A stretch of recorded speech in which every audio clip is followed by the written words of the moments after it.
They had a contraption that could beat it. So I'm hitting all the casinos in Vegas. Like, you got a way to win and beat them for sure. And right as I get to the lobby, it opens up, Henderson Police Department. All of a sudden, I just book it. Now I'm running through the casino. My dad, he got in trouble for cheating at slots. Back then, he was using a light device. Okay, what is that? Okay, so basically, you have a slot machine, you have the hopper.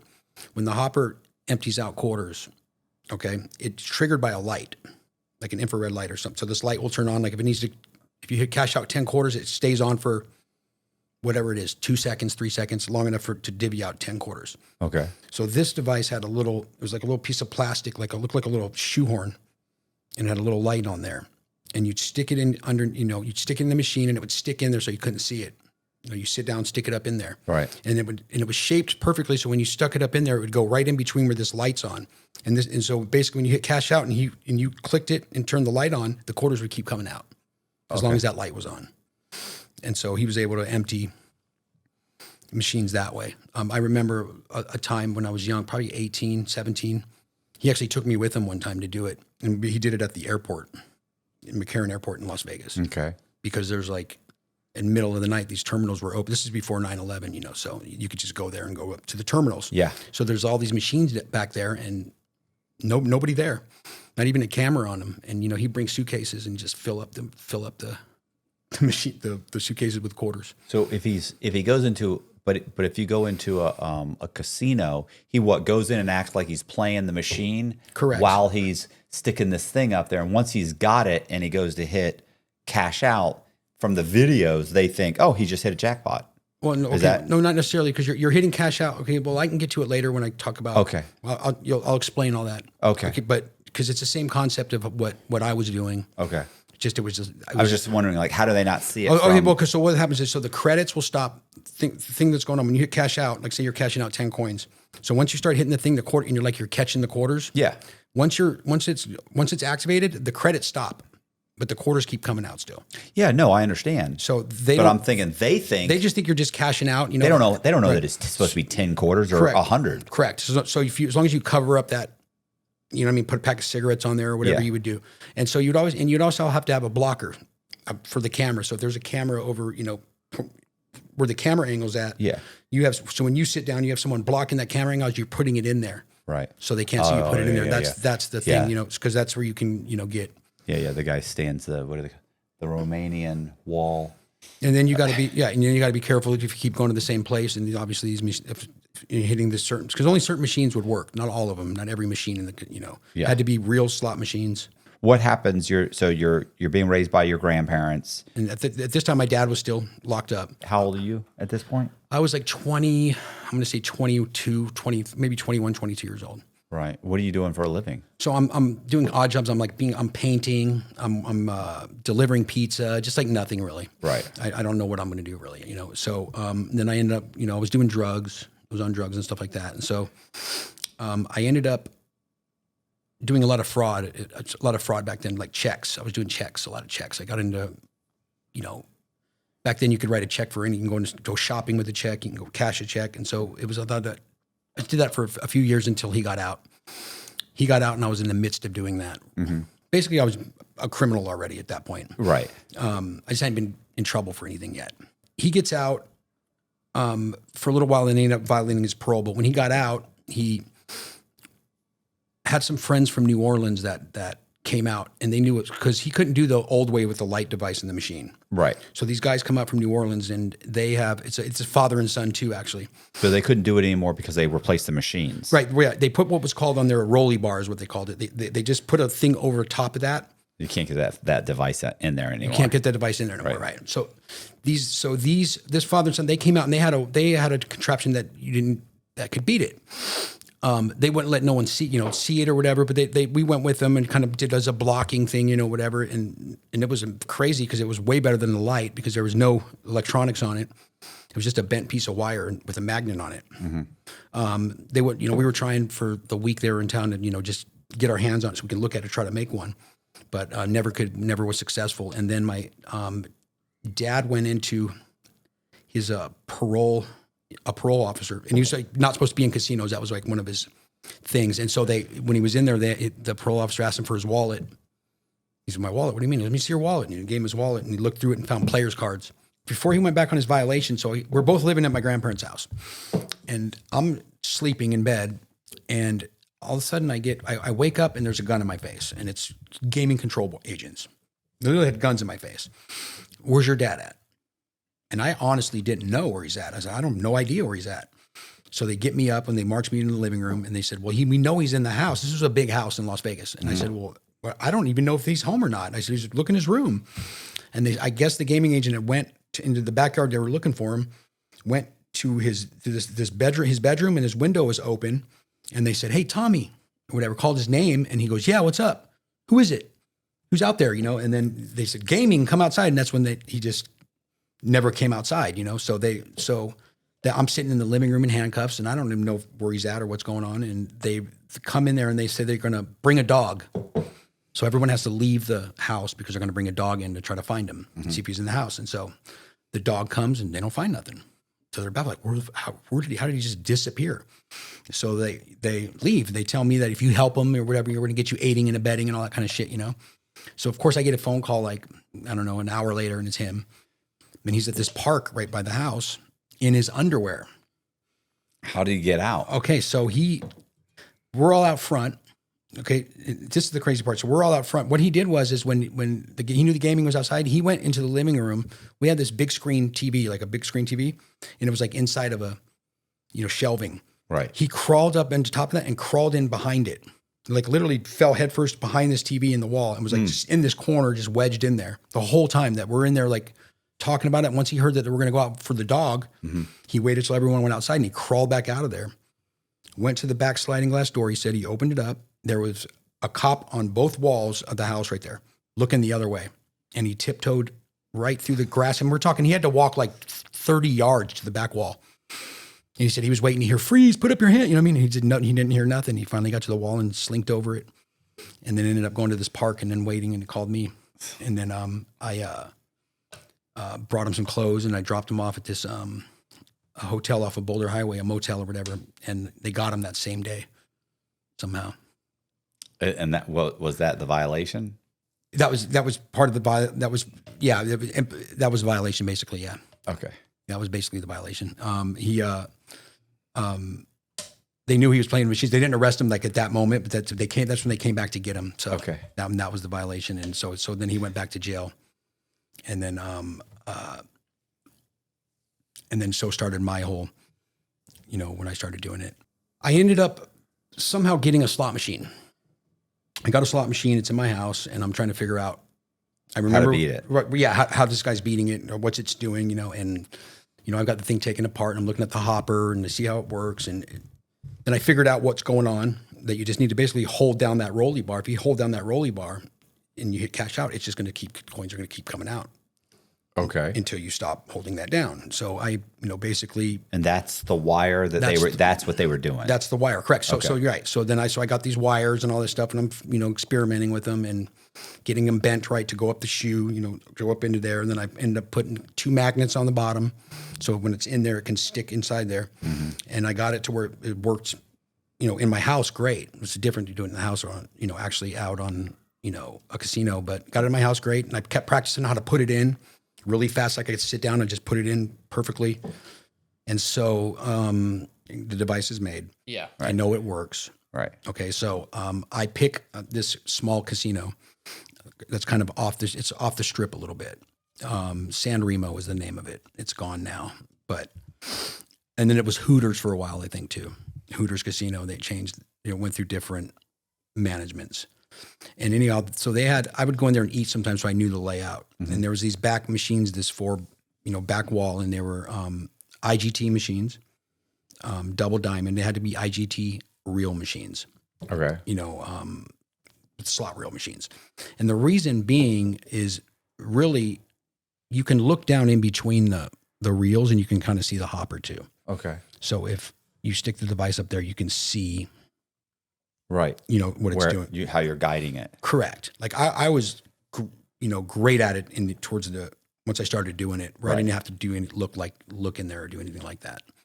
I was great at it. But so basically what would happen is, like I explained before, you stick it in and the quarters will come out. So when I picked San Remo, I went in there and I was by myself, which is not, you should have a blocker, but I went in by myself because, like I said, there was no cameras on these machines, particular machines. I went in, I put $1 in the machine, so I got 4 credits. Right. Right when I sat down, I stuck my device in there. I hit cash out, pulled on the, you just have to pull on it a little bit where you're cupping, just like you're just catching the quarters, and the quarters just kept coming out. And it took me about 20 minutes a machine, I think. And I hit 4 or 5 of them. I walked out with about $4,400 in quarters on the first. You get about. So some machines have double hoppers. So if one goes empty, the other one will drop down. Right. So you get about $300 per hopper. Right. And you can do it on dollar machines and stuff too. But it seems like dollars, the bigger coins would jam. Right. And believe it or not, a bucket of quarters is actually more money than a bucket of dollars, just because of the size of them. Okay. Yeah. So, so I ended up about $4,400 on that one. And when you leave, and do they later go check the machine and realize something's wrong? that's the thing, because Or do they think you would think jackpot? So maybe a couple of jackpots got hit. you would think, because I exhausted like that place after I did that. Like that was the one place I went, and I didn't go nowhere else but there because I felt comfortable. Right. And I was by myself then, and I exhausted. I mean, I would go there so much. I'd go in there, and the machines would be empty still. So I'd be like, "Damn, I can't. I have to wait." They're not. The machines are empty from me last time I went. Right. And there were some things too. Like if you would have it in there too long when you're cashing out and the quarters are coming out, if you held it for more than 10 seconds, it would tilt the machine too. You had to like stop. You had to keep sporadically stopping. You can maybe hold it like 10, 12 seconds Right. with the quarters coming out, and then you had to like let it off. So, the credits would go, because if it was kept going without those credits going for so long, it would tilt the machine. Then you got to pull the thing out. Was tilt the machine, shut it off? Yeah, it would just basically give a code like 3,400, I think it was what it would say, and it started blinking. And then you would have to, call the slot guy would have to come down, open it up, reset it. Right. Like no big deal. You just pull it out, pull the thing out, and put it back in, And then at the same time, I meet another girl I was dating, and we ended up getting into a lot of like check fraud again, but kind of on a whole nother level, like cashing them, not just buying things, but actually, cashing them for cash, like with telecheck and Certegy, Right. and that kind of stuff. So she's going out with me, and now I have her, so she's like blocking for me, as far as I'm going. So I'm going in circus. I'm hitting all the casinos in Vegas. Like I'm going absolutely. Not only that, I'm doing that, and she's cashing checks at the cage. You know what I mean? So we're going into some casinos and walking out with $15,000 and sometimes more. But the crazy thing is that both of us really were complete degenerate gamblers. I've always been a degenerate gambler, and we just put it back in. Right. I would literally go play blackjack and stuff like that and put it back in. So it's like, it's nuts. Like you got a way to win and beat them for sure. But still would give it back. It's crazy. And how much do you make per machine? Well, so you're going to get around if the hopper's full, you're going to get anywhere between $300 to like $450. Some machines have double hoppers where there's like, if one empties, the top one will dump. Right.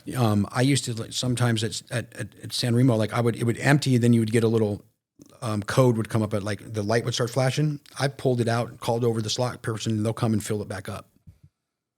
You know what I mean? Like, okay, cool. Then I'll just do it again.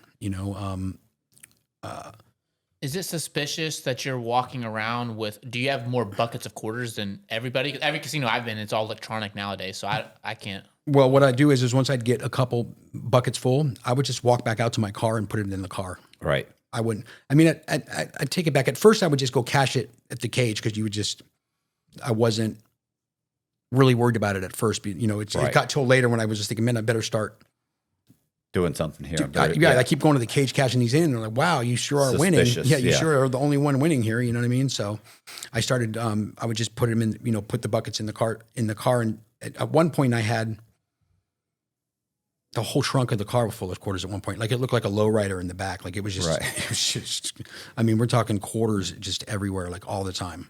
Okay. Like nonstop.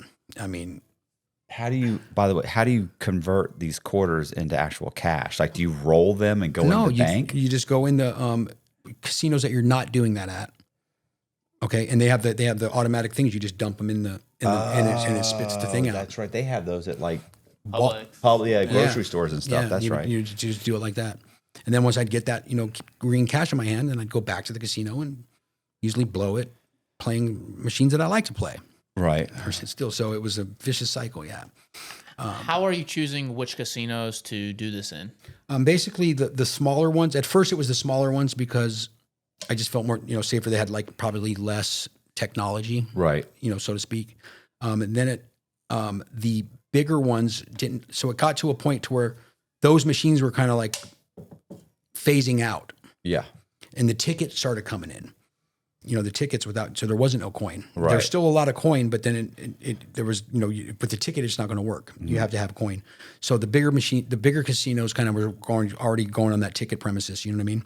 And then when it came down to it, when it went so bad in Vegas, I kind of burned it out for a while. Like I would go to Laughlin and do it. I'd go to Mississippi. We'd fly to Mississippi and do it on the, the river boats. Yeah. I was going to say in the book, Busting Vegas, they eventually the MIT kids that were doing the card counting they're just blackballed. Like they can't go anywhere. And so they end up going Monte Carlo, like they're going to the UK, like they're flying all over the world doing this and they're just getting kicked out everywhere. Sometimes they'd have 2 hours, sometimes they'd have 4 days, but eventually that catches up to them and they just kicked out. They had the black book or that. The black book, yeah. My dad never made the black book. He passed away. His good buddy though that I grew up with, he made it. His name's Louis Blackjack. I think he's dead now, but he made it in there. But another time was we were on a cruise ship type thing. The ones that would like you get on and they just float out to international water so you can gamble. And I guess those are owned by like the English. I don't know who owns them, but. We were out there one time. We hit all these machines, and we were done. We basically emptied them out, and we're standing there, waiting for it to go back. And we're sitting there. We could see the lights of wherever it was. I can't remember. It might have even been Florida or maybe Mississippi, somewhere down in Gulf of Mexico or Gulf of America, I should say.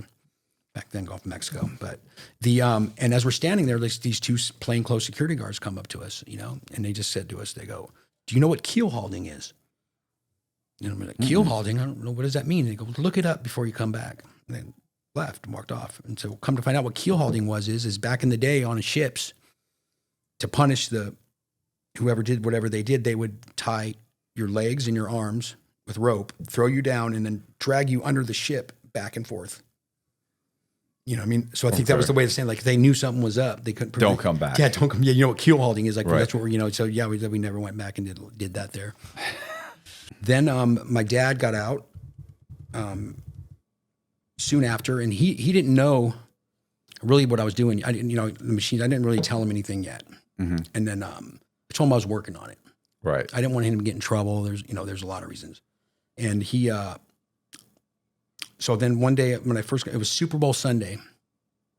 I'll never forget. I was by myself, and I was at Circus, and it's this machine I hit all the time. I play this machine all the time. Well, there's like a little side door there in Circus. You walk in, there's machines right here. There's a little side door, and then there's like a street here, and a little street here. It's like you can kind of go in, knock the machine out, and go out. So I'm in there playing the machine, and I look over, and I see this like security. I think the security guard might be looking at me over there. I'm like, wow. He's looking, and I look over, and I see another one over there. You know what I mean? Then I see this other one like sitting there, and he's looking at a piece of paper. He's looking at the paper, and he's looking at me. He's looking at the paper, looking at me. I gotta go. And I said, oh, well, it's time for me to go, right? So I've got 3 big, gigantic buckets full of quarters. I would never cash out there. I would always take them out with me, right, and go somewhere else because you just don't want that, that attention. You don't want to hang out that long, right? Yeah. So I've got these 3 buckets of quarters, and I'm going to walk out the door, and they kind of surround me. They're not touching me, but they're surrounding me. Hey, come, we need to talk to you. Come this way. And I'm like, oh no, I'm just gonna leave. I'm good. There's no, what I mean? They're like, no, we need you to come this way. And so right then at that moment, I took the three buckets, the quarters, and I just dropped them. So we're talking, $750, $800 worth of quarters, just boom, all over the whole casino floor, and everyone's looking down. Right when they look down, I pushed the guy out my way. I hit that side door. Now I'm running. And this is. Do they chase you? Oh yeah. So I'm running, and so I'm across the street, pretty good distance away, and I hear this tink, tink, tink, and I kind of turn around to look, and then all of a sudden something just hits my legs, and it trips me up, and I slam on my face. This security guard pulled out his billy club thing and threw it and it literally hit the ground, and then caught up in my legs, and then tripped me down and knocked me down. He's talented. No, That's- yeah. Like when they cuffed me, was bringing me back, I was like, dude, that was gangster. Like I was even mad at him. Like if I'm supposed to get caught, I guess that was gangster. So I'm arrested. They got me in the back room, and this gaming agent comes and gets me, and he's looking through the things or whatever, and he's like looking at my last name. He's like, Reda, are you related to Tom Reda?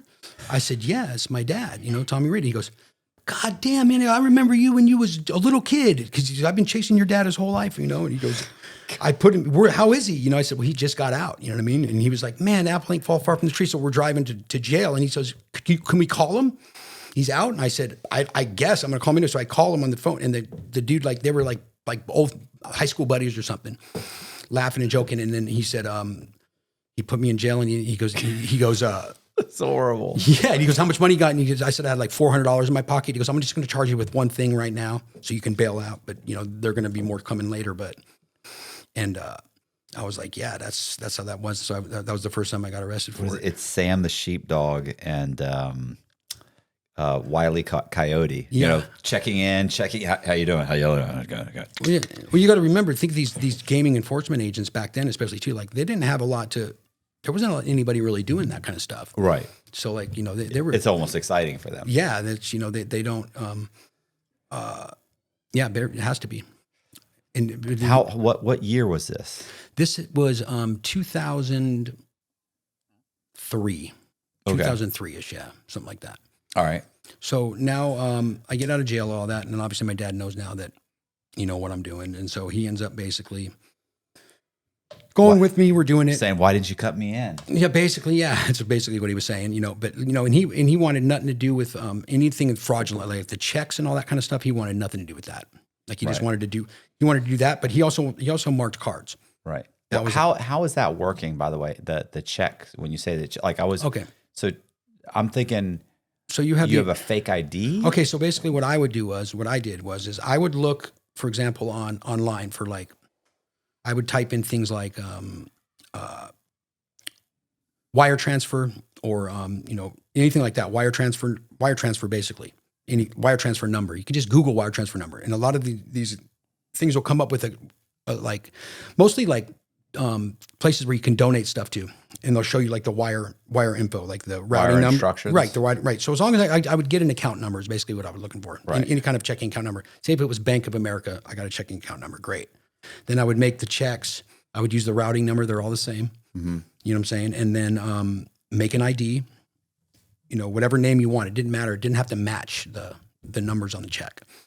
Okay. And there's no way for them to even, it's like Bank of America says a private banking institution. So they can't even call the bank and ask them, Right. hey, is there any money in this? Yeah, account? they can't tell them anything about it. You know what I mean? So we're doing that, and we were making the checks, with the software you could get back then. But then I learned that you could just take, those ads that for the custom checks, Mm-hmm. you can just order them. They're real checks now. You got real ones. Yeah. And they just come. It doesn't even matter if they don't ask you for ID or anything like that. Right. Then you just get the real checks. And then back then it was just, there was Certegy and then there was Telecheck were the two check systems that you had to like kind of beat. And it was go by your driver's license number as far as prior bounce checks. So as long as you had a good driver's license number, they would cash the check. you're right. Because when they're putting those, when the system's running the checking, the account number, the driver's license number, as long as none of that's been used before, like and bounced, Right. or if it's new, then the check would get cashed. And you could go in shopping and do it, whatever you want. I used to go in there and hit machines at the grocery store. Some of them, they had grocery stores had machines. I'd go in there and get $1,500 out of the grocery store and then go shopping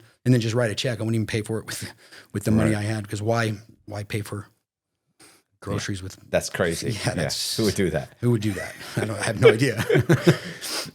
I have no idea, but yeah. So when your dad got out, and you so now he knows what you're doing, right?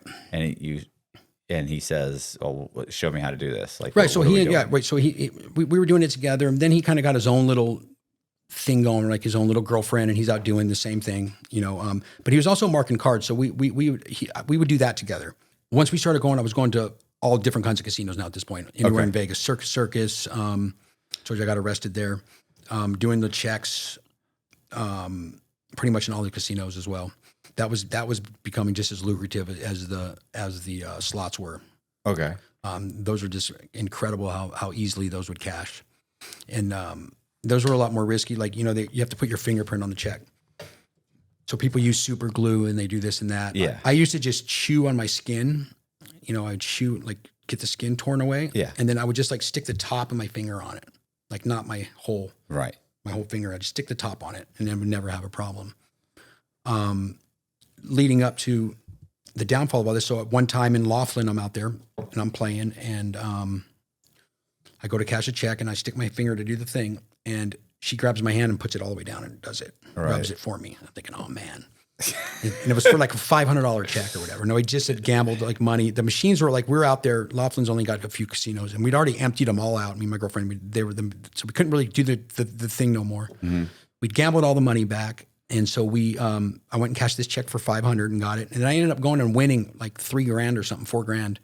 And I go back to try to buy that check back. Like, hey, can I buy that? They were like, I was already in the safe. You're screwed. And I didn't think nothing of it until like later when the shit hit the fan on all that. So I'll get to that later. But so basically between me and my dad, we were out, hitting these slot machines all through Vegas. And we weren't necessarily, we'd work together sometimes, but we kind of were just, I'd go in and sometimes to hit certain machines that we'd always hit and they'd be empty because he did it. Right. And stuff like that. And so at some point you're I'm sorry. Yeah. So that's what led us into like focusing now more on the blackjack and kind of working together. Right. So how does that conversation happen? Like you just say, hey, I just said, we're kind of stepping on each other's toes here. And it's, I knew that, and I was losing a lot of my money playing blackjack too, on the square by myself. So I kind of like had an addiction to playing blackjack. I've learned later on that it's a sucker's game. No matter what you do, you can't, because you have to go first. I mean, think of a free throw contest. If we went out and shot a basketball in a free throw contest and you shot first and missed, then I automatically win. Right. That's the same thing. That's the advantage they got on that.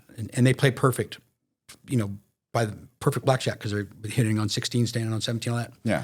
That's to their advantage to be, at the end of the day. But so we would go in and do he would mark the cards. So how that would work is we would basically, he would go in by himself first and he's going to put the work in it, you would call it. And he's sitting on like say first base. That's where he's first person to get a card. Mm-hmm. So took him about a half hour and he'd get all the 10s marked. Since I know what to look for now, I'm going to come in and sit on the end. Like I don't even know him. Right. You know what I'm saying? No. And so if it was a $5 minimum, $100 maximum table, right? He's just betting $5. And he's also, while he's doing this, he's doing something else too. He's doing, as he's hitting and standing, he's showing his cards. Like, man, look at this. Like, talking as he's to the dealer, but he's doing crazy things like hitting 17s, staying on an 8, just he'll stay on the 8 because what he's doing is he's setting up so when they're watching him play, it's selling for like $5. That's going to come into play later when I sit down and I'm betting $100 or $200 a hand down on the end. Right. Because now if I need say I got an 11, right? And I'm flipping over like, man, I got 11, I'm going to double down. Right. And he can see that there's not a 10 coming. Right. He might take he's got to hit sometimes. So him hitting a 17 now is not going to look so crazy if he's been doing that the whole time. So is this a certain type of blackjack? So you're actually able to pick up the cards and look at them? Yeah, correct. They deal them out, and you can pick them up, and then you slide them up underneath. But you can also flip them over. It don't matter. You don't have to hide them. And he has some type of substance on. Yeah, his correct. fingers? So get to that. So he's got a dye on his fingers that you'd basically have to wear certain kind of glasses or like contacts to see it. Okay. And he's basically going to get they're going to say you get dealt 2 10s. He's going to when he sticks it under the chips, he's going to smudge it with his fingers, the 10s only. And this die, is he got something that he can keep re-upping the die or Well, he would have to go back out to the car and maybe get more sometimes because you don't want to have it on him. He doesn't want to have it on him. Yeah. In case something happens. In case of grabbing, then it's like, what are you talking about? Correct. Could have been anybody. Right. And then so he was doing that, and he had no problem doing it with the invisible, they called it. Right. And then some other crew got busted with the invisible, and so he quit doing that because they were kind of onto it. Mm-hmm. They were able to if they took the cards, confiscated the cards off the table, they have proof, and they can get your finger. They can have proof. So he started doing just a regular die he made. I don't know how he made it. He never told me, but this way you had to be trained to see the mark. Mm-hmm. I could see it plain as day.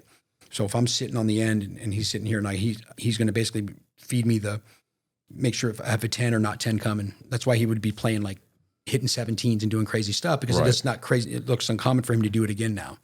Like he's playing. And then I'm just talking shit too, actually, on like, God, this guy, man, what are you doing? You know what I mean? Mm-hmm. Like getting frustrated because he's staying on 8s, Mm-hmm. you know what I mean? Stuff like that. So that became pretty profitable and it became pretty lucrative. We could go in and I could turn like 1,000 into, 6,000 or 7,000 really fast with just a couple until they would, you might get like 20 minutes, you start winning like that, they're going to change the cards. Right. Once they change the cards, it's, you're done. What do you say when they change the cards? You just I go, just play a couple hands and just leave. then say, leave. Just leave. I'm just going to leave. Yeah. And then, does the, what do they call it? The, manager or the security, did they ever come over and like, Stand behind you and say, well, something's wrong? well, yeah, there's been times where they would ask me to leave or say, we don't want you playing blackjack anymore. Just thinking I'm counting cards is what they're thinking. Right. They don't know that, which is not illegal to count cards. Right. They don't but know they don't have to serve you either. No, right? they would just basically say, go. If it would be funny, sometimes they would tell me, you can't play, you go play slot machines all you want. You just can't play blackjack. Right. I'd be like, it's the last thing you want me to go do is go play slot machines. Right. Because I can't lose on that one. And so, that would happen sometimes. And so we end up going like to Mississippi a lot, down to the riverboats, because Vegas was just burned out. We would just. My father's sister, Aunt Pat, was married to Claudianos or something like that. Anyway, he owned the Sands in Reno, Nevada. And eventually they sold that and they had like 2 casino boats that went somewhere. I forget where they were. Maybe they were in Mississippi or something. And they did the casino cruises or something. Yeah, but yeah, they take them out and go back. But he used to always say like, you just can't beat the house. It's just a matter of the fact that they're just going to make and they don't make a ton.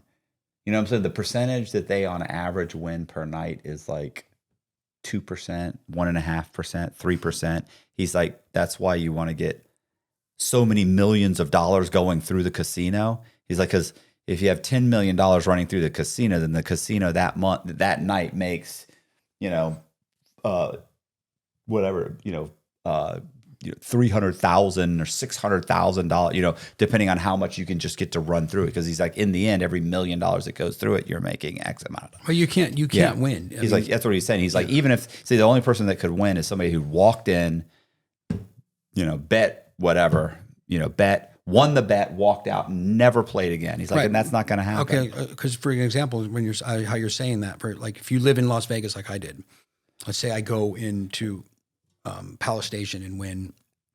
Like the first time I ever hit a Royal Flush was like $1,500. I won $1,500, and that was probably a huge mistake. Well, it was like you can't.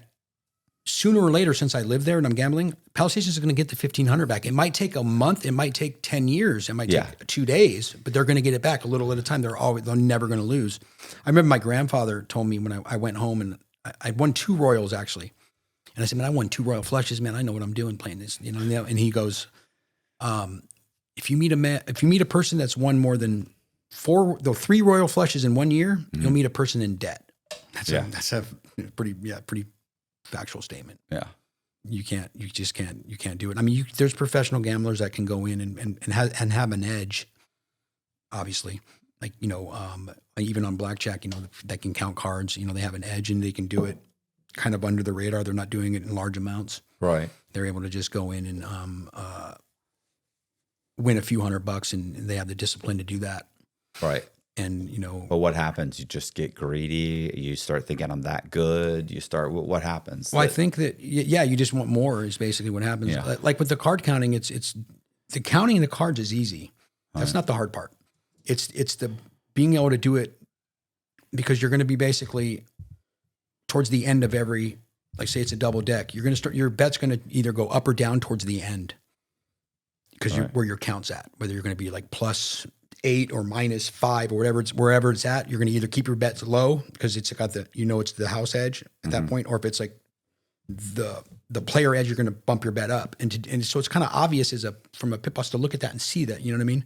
God, every time he raises his bet, 90% of the time he's winning because he just basically knows that there's face cards are coming. There's more tens than small cards. In the counting cards, that's basically how they do that. And then if there's more small cards, that's when the dealers always make their crazy hands, 16, 21, that kind of stuff. So, but to be able to do the betting right to where you're not kind of going unnoticed, that's the real talent. I think that's hard to achieve, anymore. And I know you mentioned it, but I'm making notes, so I might have forgot. Why did you guys move to cards from the slots? Like if the slots are guaranteed? Yeah, because they were phasing out they were tripping over each other, right? Well, basically, yeah. They were also the coin was starting to become, it was harder to find, And there's no way to beat the electronic. Not none that we had. I mean, I've heard stories of people beating with the tickets, being able to do something, counterfeit the tickets somehow to put them in the machine and get the credits to work. Like, I don't know how they did that, or that was never nothing, but I never seen it firsthand, but I've heard about it. So with your dad, he keeps, first, wait a minute. Whatever happened with your charge? You did get charged. So I got charged for that. No, so it was kind of pending. Yeah. I went to court, whatever it was, 30 days later, and they said no charges filed yet at this point. Well, they have a year and a day to file. Right. So I'm thinking, okay. And I'm thinking in my head, maybe this guy won't file. Well, I'm thinking in my head, I don't think they really had anything on me. Right. Because I had to leave the device in the machine. Granted, when I did it, when they surrounded me, I left the device in the machine, but there's no camera of me putting the device in the machine. Right. Even though they had found it afterwards, who's to say I put it in there? You know what I'm saying? And how they caught me was someone just told on me. Somebody I knew or something had called and tipped them off for whatever reason. I don't know why, but that's from the discovery. It just said, that's what it said in the discovery. They didn't say who it was or what they did, but someone called and tipped that off on that one. So now I'm, a few months go by, I'm going to say probably 4 months go by, and I just forget about it, like that arrest. Then the next thing I know, I wake up one day and there's 8 cops in my bedroom pointing guns at me and my girlfriend. Get up. We have a search warrant. And I get up and I remember saying can I put my pants on? And I grab my pants to put on, and then they pat my pants down and they pull a cheating device right out of my pocket I had in my pants from the day before. And I'm just dead in the water. There's 8 felonies as you walked in the front door. You know what I mean? There's my office has got where they're doing the checks and the IDs. This is a whole, there's a whole thing there. So they go through there and they were handcuffed on the living room, on the living room on the couch in the living room, and they ripped the whole house apart, and they're taking out computers, the slot machine, you name it, everything. And then they and I told you I was on some drugs back then too, and so they. Right when they're done, we're going to jail, and they tell us, they get up and they unhandcuff us, and they say, we're not going to take you to jail today, but you'll be going later. Really confused of what's going on. So then they left, and so now we're both sitting there, and 5 minutes later, there's a knock on the door again, and it's one of them. Mm-hmm. And she opens the door, and he looks at me and goes, "Oh, I almost forgot." And he reaches in his top pocket and he throws it was like an 8-ball of what I had. He throws it to me, and I catch it. And he goes, "You probably want that, I'm sure." And then he goes back and gets in his car, and he drives off.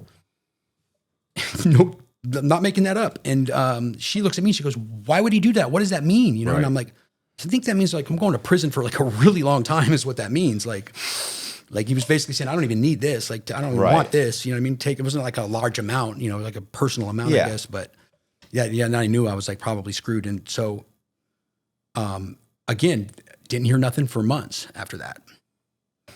And so, about, I'm going to say 6 months later, they come to get me finally. I pull on my street. They're standing there, block me in on the street, and they arrest me. They take me inside, and they're like, "Where's your dad?" They're going to get him too. I'm like, "What am I being? What's my charges?" Because, it was from the raid or whatever. Mm-hmm. And they said, "Well, conspiracy to cheat at gambling with you and your dad. Manufacturing a cheating device for me. Possession of a cheating device for me. My dad, they didn't have nothing on. Yeah, I was going to say, why? They just had conspiracy. Just because he happens to be in the same room. Just because he's my dad, I guess. And who knows? He wasn't even at this house. He wasn't even at the same house. He was still my grandma had since passed away, so he was living at that condo. We weren't even living together then. Okay. They just were just he's my dad, and that's he's going for conspiracy too. So as they're there, he pulls up to my house. He doesn't even know that they're there. He pulls up to the house, and then they end up on a high speed chase chasing him down, and then they got him. And so now we're both in jail, and so we get a bail. He bails out. my bail, I was charged with multiple things other than the conspiracy to cheat at gambling. I was also charged with burglary, forgery, theft, and uttering, which for checks. So anytime if you wrote a check and like a fraudulent check, that's what you would get charged for. Burglary, forgery. Why burglary? I don't know. If you're going into a building to steal money, I guess. So it was burglary, forgery, theft, and uttering was the ID. Right. So I got conspiracy to cheat at gambling, manufacturing a cheating device. I got a whole bunch of charges. So my dad gets out, bails me out on all of them. So now I'm waiting to get out of jail, and I don't get out. What's going on? So the next morning, whatever, I wake up and go to the guard. What's going on? Well, I was bailed out, and he'll look in the computer and goes, "Oh no, you had burglary, forgery," but it was another charge, different one. Okay. Right. This went on for a month, and we're talking like maybe $35,000 in bail bonds. So he bails you out again. They just kept saying same charge: burglary, forgery, theft, uttering. Yeah. I had court in every district, every justice court in the courthouse. I think there was like 15 of them back then. I had a case in every single one of them for burglary, forgery, theft, uttering. This is just from the check fraud. The check fraud, correct. You just hit all the different districts. Yeah, correct. So this was just they kept refiling on me, and they would just do it in different courtrooms. And this, I had some out of Laughlin. They just didn't want you to get out. They just didn't want me to get out, correct. And so then finally they ended up arresting my dad and putting him in jail. I can't remember why he ended up going in there. It was for the gaming stuff, but he got pulled over, and I don't know why he ended up going to jail. Mm-hmm. And so now he's in jail there, and he's in county. And so one day I go to court, they call me into court, and they said they dismissed my charge to check this burglary, forgery, theft. So I go to 7 different courtrooms that morning, and they dismiss them all. I go back to my unit. That doesn't sound like a good idea. That sounds like the feds picked it up. So I go back to my unit, and now they tell me, roll up your stuff. And I'm thinking, I'm leaving. I'm thinking, fucking, it's great. I get up. And so as I leave my unit and I go to the elevator, there's my dad too. Right. And he's like, man, are we getting out? And I said, I don't know. Bumps. Yeah, like this is like, yeah, I told you didn't have nothing. You know what I mean? It's bullshit. And so we go, and of course we get downstairs, and there's the U.S. Marshals. There's the U.S. Marshals, right? Yeah. So now we're taking over to and we're taking over to the federal courthouse. And now my dad is charged with the same thing with me, conspiracy. Now this has nothing to do with the gambling. This is a fraud case. The feds picked up the fraud case, all the checks. The gaming stuff was still pending in the state.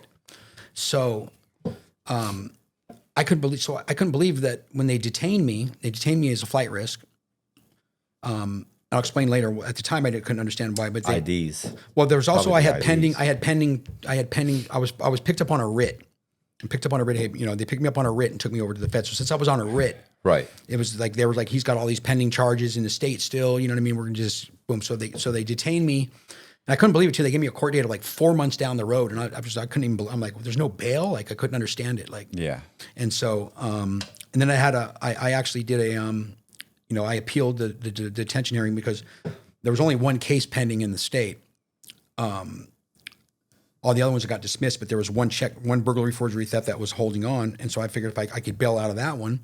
Actually, I was already bailed out on that one. Excuse me, I was already bailed out on that one from the beginning. You know what I'm saying? So I was like, I went back for detention hearing, and they played a tape of when I was in jail, like a year before that, on the first time I ever got arrested for the cheating. And I was telling my girlfriend then that I go, man, when I get out of here, we should take off and get out of here, man. I'm done doing this shit. I was just basically saying and they were saying that they played that recording in federal court. Had nothing to even do with like the original. Like I'd been out of jail since then. Like, right. What's the So they detained me, and I ended up being stuck in there. And ultimately, and then they put me in. So me and my dad are cellies now in federal holding now for a year. That's nice. For a year, family. know. Mm-hmm. Oh, he used to drive me crazy in there, man. I tell you what, he did. He would drive me crazy. And like one time, I got in trouble for messing around. I was in the law library, and I made it to where you could play like games on it and shit on the computer. So I got in trouble for it. So they sent me to the hole. But so this was city jail back then. Was the Fed holding back? Now it's private. It's CCA. It's a CCA now. But back then it was city jail, like the worst jail in Vegas, not county, city. And there was Unit 2 was the Fed unit. So I got in trouble, and they moved me from that unit to like the main, like where like people are coming in and out all the time. But I was a porter because I was a Fed. So I'm a porter now in a 4-man cell with just one other dude. But it was great because there's like cigarettes coming through there. There's a lot of people coming in. It was like, it wasn't boring like the Fed unit. Right. So I'm actually kind of like happy. And then one night they came like 2 weeks later, this lieutenant came and told me roll up my stuff. And He goes, you're going back over there. And I'm like, why? I'm like, what's going on? And he's like, man, your dad won't leave me alone. He was bugging me every day to bring you back, bring you back, bring you back. I said, well, you're going to put me in a different, don't get me wrong, I love my dad. I said, but you're going to put me in a different cell though, right? Like, it's great. But he goes like, no, you're going right back in with like straight up. Which I'm glad now looking back, that was great. You know, I mean, he's passed away, and, you know, and my dad was a really, really, really good dude, man. He was, if you didn't like my dad, you were just, something was wrong with you. Right. Like, he was just great. He was funny and just a good guy all the way around. And good criminal, you know. Yeah, I was gonna say, unless you own a casino. Yeah, right? really good criminal. Great father. You know what I mean? Taught me a lot. Well, even the security guard liked him, right? Dude, casino security. Yeah, the security liked him. I was a gaming agent that was talking about. That wasn't a security. That was the gaming agent. Even when he got out on supervised release, like when we were both on supervised release, I'm going to jump back, but I'll tell you this. But when we were both on supervised release, we both had the same officer. EO, Elizabeth Olsen was her name. And she, but there was also the head of the probation. This dude like loved my dad for some reason. Because my dad, when my dad lived in this house, he had 2 girlfriends like that were like in their 20s that were kind of taking care of him. And this dude like couldn't understand how. He had no money. It's just that my dad was so cool that, you know, this is how he got down. So this dude would like live, like sit and talk to my dad for hours and just talk to him. Like, you'd call him on the phone and just talk to him. Like, man, what's going on? What are you doing? And so she hated my dad, and she couldn't do nothing about it. You know, I remember one time she told me, she goes, you know, I might not be able to do nothing about your dad, but I can lock you up. You know, because he would veto everything that he would do. Like, so one story is he was getting high. My dad was getting high on as well. When he got out, he basically knew a way to beat the test, but he'd have to know ahead of time that, you know, he's going to do it. So he goes in there and they throw a drug test on him in the U.S. probation, and he goes, tells him, he goes, well, I can't really pee yet, but I'm going to go downstairs and put some quarters in the meter, you know, so I don't get a ticket. And they're like, all right, go ahead. So he goes down there and then he just leaves, and he goes and he like flushes his system out, does whatever he does, how he can beat it. And, he had a way he did it. He comes back like 3 hours later, and they're freaking out. You know, we're putting you in jail or whatever. And he goes in and he pisses, and it's clean. And so the male guy that was testing him, he goes, where'd you go? What happened? My dad said he started first of all, my dad went and put a diaper on. Depends. And my dad said he started like choking up a little bit. He goes, man, I left because I shit my pants, man. I was embarrassed, and I went home and changed my diaper. That's what I did. Right. And the dude was like, man, it's all good, man. Don't trip. So when she came in there like yelling at him, the dude was like, man, just get back, dude. He's fine. Leave him alone, man. He's clean. Let him go. You know, and he was like slick with that, man. And so let me get to when we were both in there in fighting the Fed case. And then I end up getting 1 to 3 years in the state for the gaming stuff. Okay. And I get 30 months in the feds, which is like first time ever, like knowing what I know now, like going back. But I guess that back then that was what they're kind of going after, was this check fraud, you know? So I get 30 months in the feds, and my dad gets 8 to 20 years in the state. Okay. Wow. And he gets 30 months in the feds. I mean, run concurrent. Right. We both get him run concurrent. Okay. So after we both go to state prison, we're in different areas in state prison, but we're both in state prison. And then I do my year. Okay. That was another thing I got screwed on too. So I get there, I got no credit for time served on my state case. I got sentenced to the 1 to 3 years. I said, well, I've been locked up for over a year now. Right. She goes, yeah, but the case you pled guilty to, you were out on bail on. It was one of the cases I bailed out on. So I basically paid bail to not get credit for this case now, which is horrific. So now I go to state prison. I do the year. I get paroled to my Fed case. Get to the feds, and I'm thinking in my head, hey, I've been down 2.5 years now in this 30-month sentence, so I'm done. So I get, and they send me to, I go to Safford. I make it to Safford, Arizona. I'm in Safford, and they tell me like, no, your time starts now. Like, you were on a writ. You weren't in our custody. We don't care if it's concurrent or not. So I'm like screwed, double screwed. Right. So now I write a letter to my dad who's in prison. I kite it over to him saying like, man, we got screwed. Like, this is not concurrent. Yeah. And so he ends up writing a letter to get back in front of his judge, who was Jackie Glass, who sentenced him. Same judge who buried OJ. Okay. Jackie Glass. And so she calls him back. She calls him into court, and she goes, you know what? I'm sick of the feds doing this. I'm giving them 30 days to come and get you, so your time can run over there. And that's that. It's 30 days, come and go. The marshals ain't going to come and get him. They don't care. So he goes back 30 days later, and the judge says, well, you left me no choice. I'm sentencing you to 8 to 20 years in prison, but I'm suspending the sentence now, giving him probation. Okay. Now you're done here. They have to come get you now. Right. So they did. So they come and get him, and now, and next thing I know, I'm in Safford. I didn't even know he was coming until like the laundry guy told me. He goes, "Are you related to Tom Reda?" I said, "Yeah." Why? He goes, "He's going to be here." They were doing his, Yeah. And so I was like, "Oh shit!" So my dad shows up. Now we're both together in Safford. How long have you been there? I'd been there like probably about a year now. A year into that, since yeah. So so he's got he's got 2 years and change, and you've got another year. So he just beat like the 8 years. He did 2 years on that 8-year low mandatory. So when he first gets there, we're like, he wants trying to get his release date. So we go to what was it called again? Like R&O? R&D. R&D. So we go to R&D, and we go in there together. And then he comes out, and I go, "What'd they say?" And he goes, "Well, they'll get back to me in a week." I go, "You're burnt, just like I'm burnt, whatever." So we leave and we go to spin up. We don't make it one lap, and I hear, Reda R&D. So we don't know if we know it's probably him because we were just there. So we mob back to R&D. As we're walking up, they're all out there, and they're like looking at my dad going, "You need to roll your stuff up right now. You're out of here. We need to get you off this campus by like within the next 20 minutes. You're done." Before 5 o'clock. Yeah. Because basically what happened was when Jackie Glass sentenced him, she said 0 days credit for time served on his state case, when he was in prison on that. So when Grand Prairie calculated his time, since he didn't get credit on anything else, the feds gave him the credit on it. Okay. From the day of the arrest. And so he was past his 30 months. So then he's out the door. Just like that. And then I'm sitting there like, I look at the He's supposed to be doing at least 10 years in the state and fed. I look at the R&D guy who I'd been fighting with the whole year trying to get my credit. Right. I didn't even get my credit because I told you the state didn't give me credit because I was on bail. Right. And I didn't even get credit the whole year I fought the federal case with, because I was on a writ. Right. So the thing is when you have a if you're on a writ and the state says concurrent, that doesn't mean anything when it comes to the feds. And I'll get to that too on my second part of the story, that I actually used that to my advantage and got it right that time because it was the same kind of thing was going to go on. But so I ended up doing my time and getting out, and I got a job at that point driving limousines.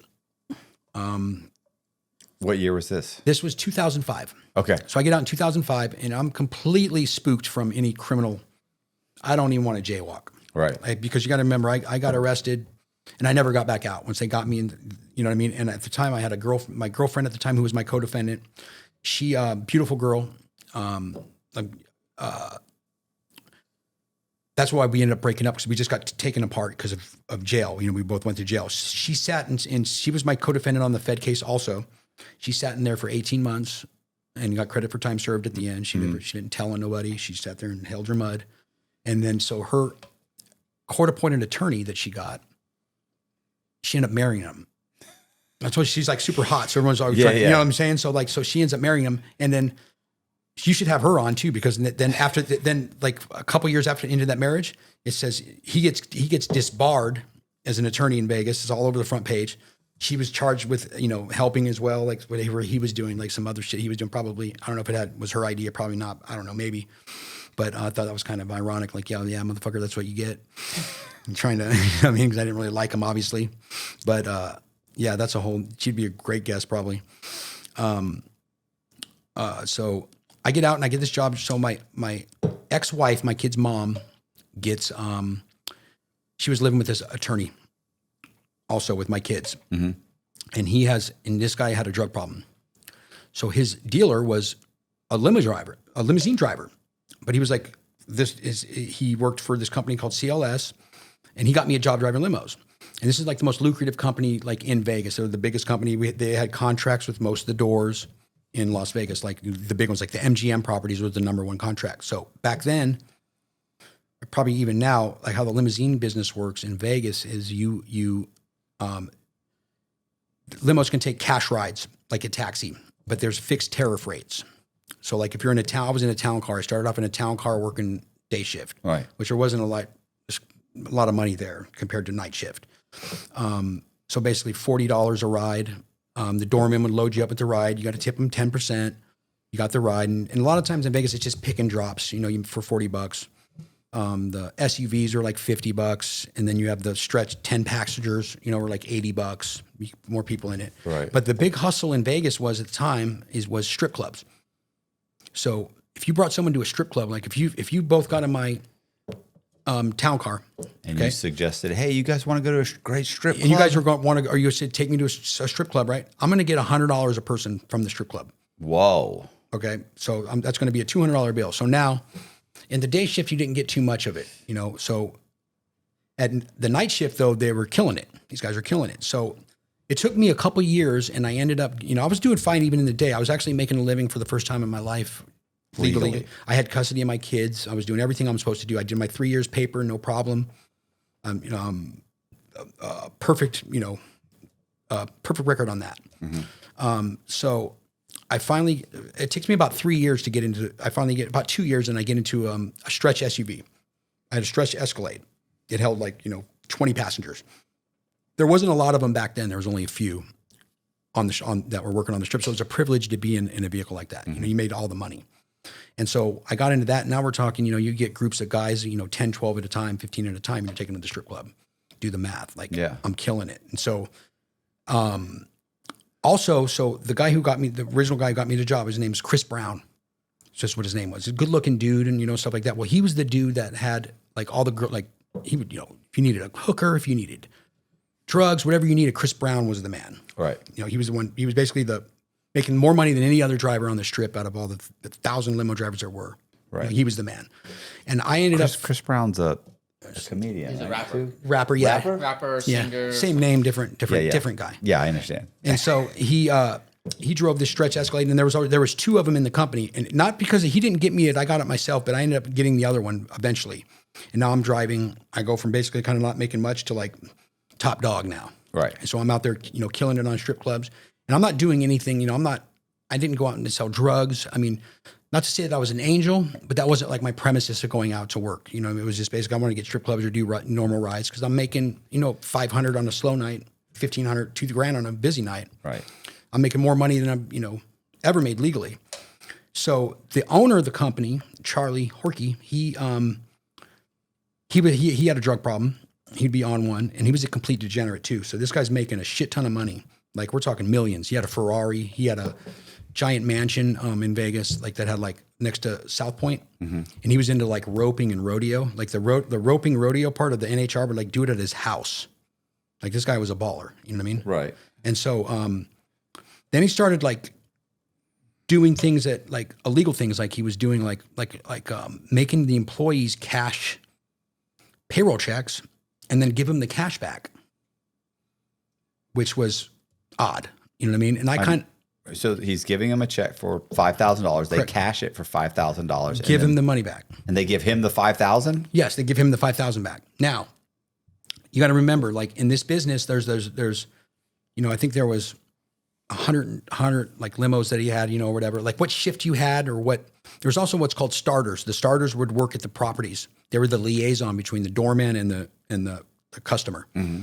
The doorman would talk to the customer, need a limo. They would have the starter get the limo. And it was kind of a pecking order. Right. So, if you didn't adhere to this demand of doing these certain things, you might lose the door that you have, position in. All of a sudden now you're not in a stretch SUV. Now all of a sudden you're back down to a town car. If you didn't, you know what I mean? So this is there was one, he had a guy, this guy Teddy, who was his enforcer, his underboss basically, that would be out there just forcing these drivers to do that, right? I was such a good booker that he couldn't really do nothing to me. I was left alone. And I told him, they tried to get me to cash a check one time. And I told him, I just got out for check fraud. I'm not messing with nothing like that. I knew something was wrong with it. It ended up being a check kiting scheme is what it ended up being. Right. And then then some drivers started getting busted selling drugs in the company, on their own accord, and I'm watching this go down and I'm but nothing to do with it. You know what I'm saying? That's just crazy. And then so I got a phone call from Charlie at one time, the owner, and he just called me at one time and he says, hey, you're going to be driving a friend of mine from California. He's an entertainment lawyer. He's super cool. Whatever. You're going to be on charter with him all night, take him where he wants to go and then bill it to the company. I said, no problem. Right. And then he goes, one more thing. He goes, this dude's a pussy hound. he likes girls. I told him it's 1,500 a girl, and he gives me this whole speech, and I'm just going, okay, yeah, whatever. He's basically saying don't have him ripped off if he wants a girl, because you could call an escort agency. It was legally call an escort agency, and you'd get like a $250 kickback. Right. To set him up with whatever customer might be, or you could take him to Pahrump, which is 70 miles away, where it's legal prostitution there. Right. You can take him to a strip club. You can do whatever you want. But I just said, yeah, well, I got you, no problem, whatever it is. Pick the guy up. He's with his wife, and he doesn't say. He just goes, take me to Bellagio. Right. That's it. Take him to Bellagio. He throws me $100 and goes, have a good day. I called Charlie up. I said, man, look, I took the guy to Bellagio. He gave me $100. He goes, all right, well, go back to work. Last I talked to him. End of story. So now, 8 months later. Drop my kids off at school, coming home. One talked me out of not going. I'm pulling up to my house, and I'm surrounded by like 30 FBI agents. Okay. I don't know what I did. This is crazy. I'm thinking in my head, I've done nothing. I've done nothing. Yeah. This is crazy. What's going on? And so they will tell you when we get down there. They take me down to FBI headquarters now. And I'm thinking, first thing I say is, first it was the Metro that got me, and then the FBI came. I said, what am I charged with? They said, we don't even know. It's just, these guys have bigger badges. They want you. And I seen the FBI, and I just looked at him and said, am I under indictment? And he goes, yeah. And I knew it was all bad. I've already done a Fed thing. Right. And so we get down. They don't tell me nothing. We get down there. They put me in a room with two agents. They put a tape recorder down. They go, we want to play something for you, and tell me what you think. So they hit play, and it's a phone conversation between me and my dispatch at work. And she goes, hey, are you next to Excalibur? I said, yeah, I am. She goes, there's a ride waiting. Go see the doorman. And then he hits pause and looks at me and goes, explain that. I mean, I'm a limo driver. This is a normal thing. Correct. And so that's what I said. I go, I'm really confused now. I'm like, what do you mean? Like, what is this? Am I getting punked? Is this a joke? And so then they leave the room and leave me in there for like an hour, and their little tactics. Then they come back and they go, explain this, and then they play again. And now it was that conversation between me and Charlie, where Charlie's sitting there talking about the hooker, and I go, And you're saying, I got you. Yeah, I go. He goes, what do you mean you got you? What does that mean? And I go, well, it means I was called the escort agency. It's legal, Right. and you get a kickback. I go, I didn't say, and then I go, I could have took him to Pahrump, and I go, they go, well, how many times have you gotten Charlie a hooker? Has he requested you to get a hooker? And I go, never, not once. Yeah. Then they go, well, how many times have you gotten someone that you drove a hooker or client? I go, I've got him an escort through the escort agency because I pay taxes on that. Yeah. Maybe in the 4 years I've been doing this, maybe 3-4 times I did it like that. It had nothing to do with Charlie. Then so a customer got in and asked me, hey, you know where to find some girls? Mm-hmm. Yeah, sure. I'll give me your phone number, and I'll call the escort agency, give them the number, and then they give me a kickback for it. Right. I don't promise them anything, and they're like, okay. And I'm like, well, what am I charged with? And they go, oh, you're charged with racketeering. I'm like, RICO? And they go, yeah, what's my role? Your role is facilitating prostitutes for CLS criminal organization.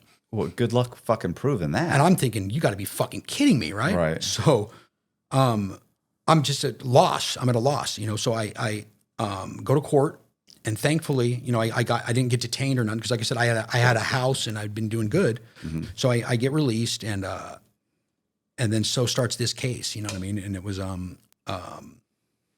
long going for years. And so I ended up obviously being very disgruntled, very discouraged because of it. Like I said, I didn't have a job no more. Obviously driving limos, I couldn't drive limos. I didn't know what I'm going to do. I started losing everything. I lost my house. I lost this. I lost that. The FBI. So we're going to go to my attorney. We're going to go to trial. Right. We're going to take this to trial. Boom, boom. FBI 302 report comes out.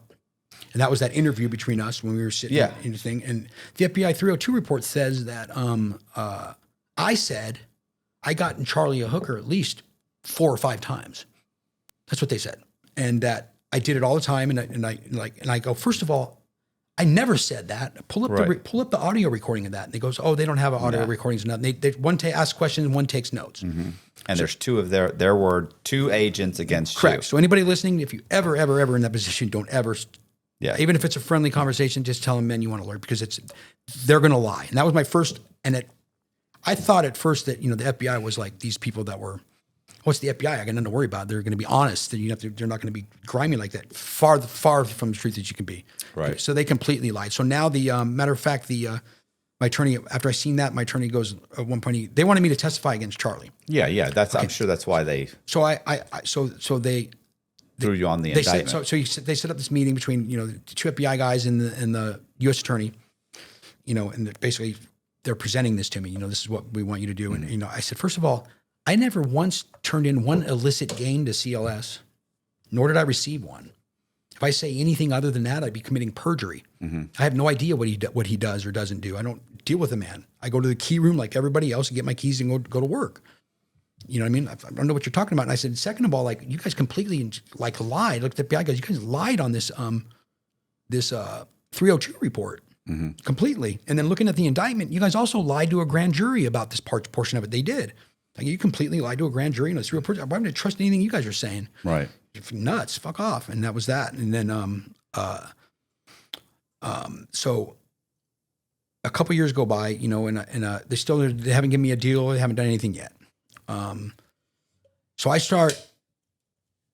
run into a guy and I'm going broke, you know what I mean? Like I need to do something. And so I run into a guy and he teaches me how to do credit cards, like the dumps, like basically getting these credit cards for online. And now you're able to like download them, put them on, put them on cards and go in and do your thing. So I do that and, not a lot, but I'm doing it, just to make some money. And then one day, I started doing drugs again. And so now I'm kind of starting to get out of control with this shit now. Now I'm out there I'm in hotel rooms. I'm just living in hotel rooms in Vegas, basically. Right. You lost the house at this point? Yeah, I lost the house at this point. You know what I mean? And so I'm sitting there and I've got like a fraud lab in my backpack, basically. And I'm sitting there I found ways to do things with like these gift cards that was just crazy. Like I could get these gift cards and just like they were for $200 and I could read. Once it runs out, take me 5 seconds to put $200 right back on it with my computer. Right. It was the craziest thing ever. And so I'm going nuts with this. I'm just going nuts. And one day I'm at the M Casino and I'm up in this suite and I was so like stupid. Like I would book these rooms under like a fake name with a fake credit card. Like if it comes back bad and you're in the room, they're going to just get you. It's pretty stupid. So I'm in this room and I'm hanging out and just getting settled in. I'm with this girl, actually my girlfriend, different girlfriend, but that's my girlfriend today actually. But I get a phone call, the phone rings and it's front desk and the front desk goes, hey, she goes, the front desk needs to see you. I said, fuck. So I pack everything up. So time to go. It's time to go. Let's go. And so we pack everything up and then we go downstairs. And I remember on federal pretrial too, so I'm thinking, this is not good. Yeah. So I go downstairs and I go, I'm going to go first. You go get the car. Right. So I go in the elevator, I got the backpack and right as I get to the lobby, it opens up and then there's like Henderson Police Department. Hey, Mr. Campbell or whatever name I was using. I wasn't using I had this fake ID, right? Whatever name was. I go, what's up? And they go, hey, we just need to talk to you real quick. Can you come in this, room? And I'm thinking like, I don't know, man. I'm just trying to like flash back to Circus now in my head, Yeah. So this is just another crazy one. So then I go, I don't know. And then all of a sudden I just book it. Now I'm running through the casino. They're stop police and they're chasing me. So I'm running through the casino. I don't even know where I'm running to. I go down these escalators and I get down to this like banquet hall or whatever, like where they have conventions or who knows, but there's like this huge empty room with this marble floor and this dude's like waxing the marble floor. So I run and right as soon as I hit the floor, I slip, fall, and I slide like 40 feet, just, and I hear behind me, boom, boom, keys and shit. And I look back and now there's three cops, or they're on the ground too. I get up to try to run. It's so slick that I can't even, it's like a cartoon. I'm just like falling down and they're doing the same thing. Now we're all out of breath. We're all looking at each other now. And they're like saying, just stop. And I'm like, and I'm crawling now. Now we're just crawling across. We can't even walk on it. Right. It was a funniest probably thing ever if you're just looking at it from the outside. So but I get through that and I start running and I'm out this like pool area now. And then I'm running and the next thing you know, my legs just stopped working. I didn't understand what's going on. My legs wouldn't work no more. And I guess they had tased me. I was tased. Oh, I thought it was another guy with the with the Billy Club. No. This time I was just exactly. This is the same thing. I'm thinking, why won't my legs work? And I was tased. My adrenaline was going so much I didn't even realize it. And so I go to jail. I go to jail there, and I get charged with over 100 felony charges. This is credit cards. Credit cards for each credit card number thing they found. It was a felony charge. So I got over 100 credit card charges, and I got the pending limo case. Mm-hmm. But in my brain, I'm thinking like a weight is lifted off my shoulder because I'm thinking. I was scared to go to trial on the Fed case. Yeah. I really was. No matter how much he said that we were going to beat it, I was still scared. And to me, I'm thinking, well, now I'm going to go to prison for this for sure. I just would get a concurrent or something. And I'm going to have to take a deal. So I sit in there for like 3 months. And they were trying to offer me a 2 to 10 on that fraud stuff. I got really lucky that there was no detective on my ass on that case. It was just like, when they caught me with the stuff there. Yeah. What had happened was when I checked in with the credit card number, I used 2 different ones. And the first one came back stolen. I didn't know that. It said, it declined. And I said, hold on. And I gave her another one. That one went through and I got the suite. Right. So then at that point I had just left the Mirage I was at the Mirage for 3 days. And what I would do is I would get these rooms under the fake name with the credit card. Now I could, like at the MGM properties, I could do whatever I want at MGM and just charge it to the room. Mm-hmm. So basically eat in any restaurant, go in the gift shop, buy whatever I want. So I just got done beating like Mirage for like $15,000 worth of stuff like that. Well, when the card came back stolen, the girl at that front desk there used to work at the Mirage. Right. And my dumb ass had told her when I was checking in, she goes like, what are you doing here? I said, we're here for the Magic convention. You know what I mean? And I have to stay an extra day. I just checked out Mirage, but I just need to stay an extra day. So I want to get the suite. So she remembered me saying that. So she called her buddies down at the Mirage. She used to, hey, did you have this guy stay? And they said, yeah, dude, he beat us for fucking, boom, boom, boom. So that's how they ended up busting me on that. And so I'm in jail. They came with a deal for they came at me and said, we're going to give you 2 to 5 years, concurrent with whatever you get on your federal case. Okay. And so I go, cool. So it's funny that the credit card stayed state. You would think that it could have been picked up by the feds. You would think so, but it didn't. Like I said, I was lucky there was no detective on that case after me. Right. They just caught me on that one card. Because when they arrested me, the Henderson detective that came, he was just like putting the info in. I remember asking me, he goes, hey, do you know any bigger fish? You can. Yeah. And I said, man, you got the biggest fish you're gonna get on this one. Just I ain't got nothing to say. And I never heard from them. They never interviewed me. They never did nothing. You know what I mean? And so I get this 2 to 5, and I'm sitting there in jail still. And I said, concurrent with whatever I get in the feds, which there wasn't nothing even on the feds deal yet. So I wanted to get to the feds because the feds had perump. The Corporate Corrections of America, the CCA, or the holding in the feds was like 50 times nicer than county jail I'm sitting in. Yeah. So I'm trying to get over there, right? So but then I'm thinking like it's going to be concurrent. So I asked the judge. I said, so what we're going to do is so if I plead guilty to this, then we're just going to wait for the feds to come get me. Mm-hmm. And they go, yeah, that's what we're going to do. And then it hit me about from the last time when I would remember it was concurrent and I got screwed. So it kind of hit me right then and there. And I go, well, Your Honor, then if they come and get me on a writ, they're never going to start the time over there. It's not going to be concurrent. Even though you say it's concurrent here, it's not going to be concurrent because they're never going to start my time until I'm done here. They're going to take me there. I'm going to go to court, find guilty, and they're going to send me back here to finish this time the original jurisdiction. And even my attorney didn't even know. Like, well, we don't know what do we do or whatever. I said, well, I got an idea. Why don't you just OR me? Because I wanted to get out of there. OR me. I got a federal hold already. Yeah, they're going to grab me and bring me straight over there. Correct. Right. And then I'm going to be out of your custody. Yeah. I'm going to be in their custody because I'm released from custody on this case. And now my time will start there and then just sentence me in absentia to the 2 to 5 years and then that time will start in state, but I'll stay there because I'm in their primary jurisdiction. Yeah. That makes sense. So the judge recessed it and came back and told me I should have been a lawyer. That's brilliant. And he goes, that's what he did.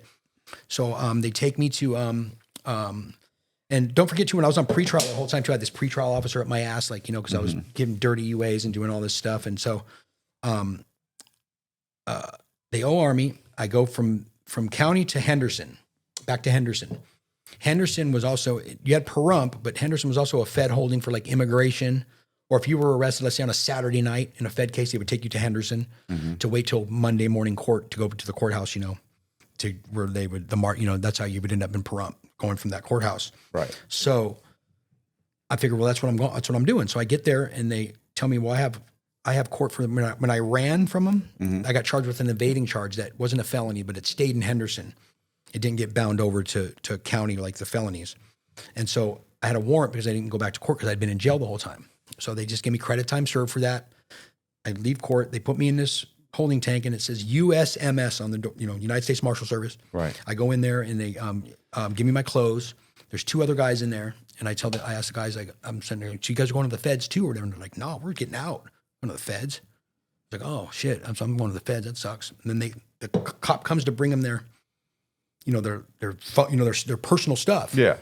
And he's got mine. He has them there too. And he goes, what was your name? And I told him, Rita, He goes, hold on. And he goes back and he comes back 5 minutes later with my personal stuff. He hands it to me. And I'm like, my phone's in there. My phone is in there. Like all my stuff's in there. And I'm thinking like, Jesus Christ. Getting out. They fucked up. I'm getting out. Right. Sure enough, they walk me out the fucking door. Nice. And so now I'm out. And so I just like basically dropped that bag and I just ran. I'm gone. Right. And so I go, stay at a buddy's house. It's not unrelated to anything, you know, just I know I'd be safe. And I call my lawyer. My lawyer completely, you're out. What the fuck? How you out? Calls me back that night and says, well, the feds think you're in the state and the state thinks you're in the feds. Nice. He goes, so I suggest to you is that this was like August or something of that year, I think 2015. And he goes,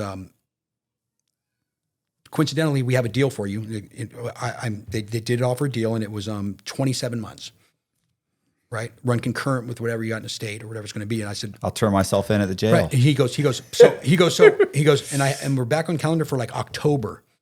They were sentencing me on the state in January, you know, in absentia. So he just goes, all I can say is this, as an attorney, I advise you that you should go turn yourself in right now to the U.S. Marshals.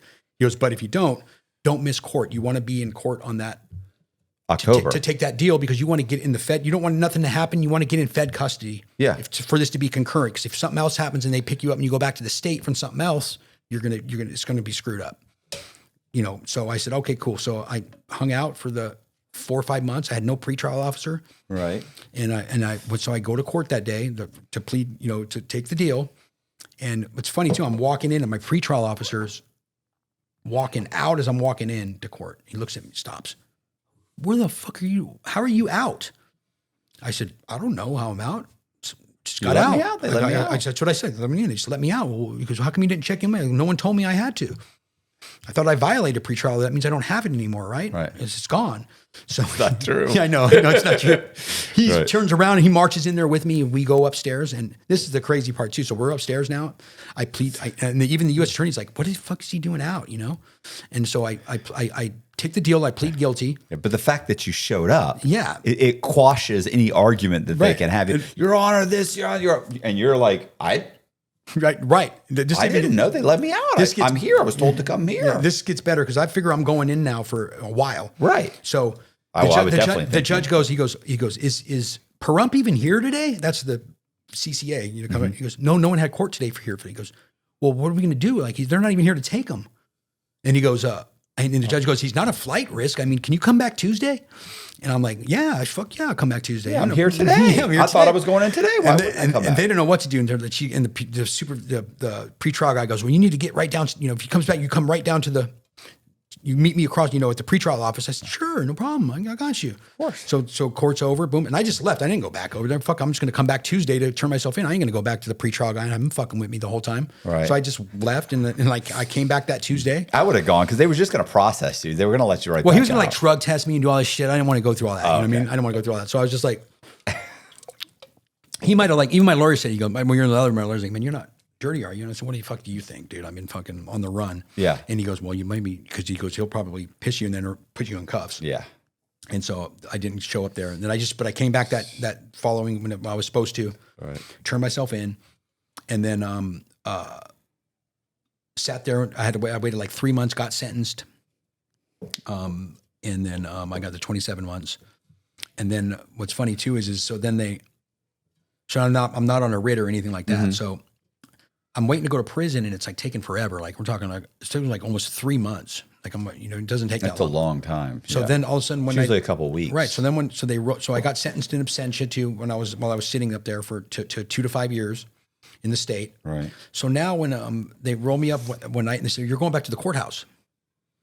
Something's going on there. And I don't know, I'm not going to prison. They're like, well, yeah, you're released from here, but you're going to the courthouse or something.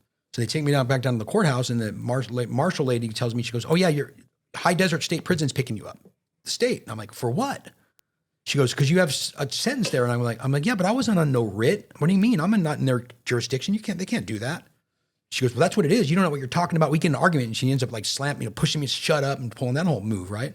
I'm thinking, well, you're wrong completely. And so I go to state prison. Now I'm in state prison and I'm trying to get a release date. And then finally the BOP, I came up on the BOP website and I had a release date on there. And so I figured, well, fuck, my Fed time's running. That's all I was worried about. Right. It's running, so I'm cool. So I order a TV, I get all this shit, and then Right as it takes about 2 months to get your TV, and the day after I got my TV and I'm all comfortable, they come in and tell me, roll it up, you're being released. And I'm like, fuck. And I go down and the guard goes, I've never heard this before, but they made a mistake. The marshals made a mistake and you need to be over there, not here. I said, I know. I fucking tried telling them that, but they're idiots. And then they picked me up, the marshals, and it was that lady too. And right as she walked in and see me, she looked at me, she goes, don't say a fucking word, shut up. And she looked at me and she's like, shut up. She knew I was going to, because we argued about it. Right. And I was like, yeah, whatever. I didn't care. I would have stayed in the state, really. It didn't matter. And Yeah, if you got a TV. right. And so then they sent me to, so when I got released off from my, I ended up going to Victorville. I was in the low at Safford before, but since I had the state case pending, running concurrent, they put me in Victorville. Which is a medium. Which is a medium, which I actually like the cell living. I think it's I like it better than the dorms, honestly. No, I agree. I just think that the clientele is not as nice. I got lucky when I was in Victorville. There was like the shot caller guy for the white, like he wasn't like a gang member. Yeah. No, I meant like, but it was just like it was a smooth operation there yet, at that time. Yeah, it's not that. It's there's more intellectuals at the low than there are tougher criminals at the medium. At the low, you can be talking to a guy who fucking used to work for NASA. You can be talking to lawyers. You can be, you know what I'm saying? No, yeah. At the medium, it's, former gang members. These are serious fucking But guys. also at the lows too, you could be talking to a guy who yeah, that's that's the problem. yeah. So especially in the federal system, the federal system, Yeah. at But the I mean- lows, But But then, the medium's nicer because you have your own cell, you have your own toilet, your own sink. So it's a cleaner environment. I've been to camp too. I've been to camp at, and I like the camp too because at camp there's no sex offenders. Yeah. So I went to camp from Safford, ended up in camp. So I went to Atwater. So how long? So you did what? 2 years? On that 27 months? No, you did what? You 4 months in the state. So you did what? Another 16, 17 months in correct. And what's funny too is I got credit on all that state time. Nice. Yeah. Which I figured they owed me that from like my first case, I think, Right. where I got screwed because I just kind of knew what was going on. And as a matter of fact, I saved a lot of people on that concurrent, state stuff. I've saved a lot of people sometimes, like telling them like, look, you're not, that's a lie. Yeah. You're on a writ. And, and matter of fact, I think even the U.S. Public Defender's Office actually put a whole thing on it to remedy that now. Right. Because like I did the 2255, I did all these things and it wasn't working when I was originally happened to me. Right. And so it kind of sucked to do. My first case, I got a 1 to 3 and 30 months, and I did like 4 years almost. You know what I'm saying? So it was like. So you got out, what year did you get out? So I got out in 2005 from the from that first case. Right. I did my 3 years paper, and I was off that paper for about 2 months when I caught the RICO case. Right. So now I'm back on pretrial. Right. So like the feds have had their hooks in me from, But when did you get out? When was the last? 2016. 16. Okay. Yeah, 16. And how much paper? I had I ended up going. Excuse me, I ended up getting out in 2000 because I went back for just a little bit. Okay. So I got 3 years supervised release, and I got out again, and so I tried to go do limos again. Right. So when I went to the Nevada Transportation Authority, wasn't wanting to let me do it. Right. They were like telling me that I'm the reason why they even have that board now is because of the CLS case. Okay. As far as like wanting to do criminal background checks on the drivers and all that kind of stuff. But there was other people that were co-defendants that were driving. So I fought them tooth and nail, and it was tough. And I finally entered a program called Hope for Prisoners with this gentleman named John Ponder. I don't know if you ever heard of John Ponder? Mm-mm. Okay, John Ponder does amazing things. Like he was a federal prisoner for many years for like a bunch of stuff. He got out, founded this Hope for Prisoners in Vegas. And basically what it is you go there and like you take these, he has like a class you take, a couple week class, and so it started off. And then like they would teach you like basic stuff, how to do a checking account, how to do this, how to do that. And you graduate this class, and it was like, you would have like, when I graduated it, there was like Winona Judd was there at my graduation.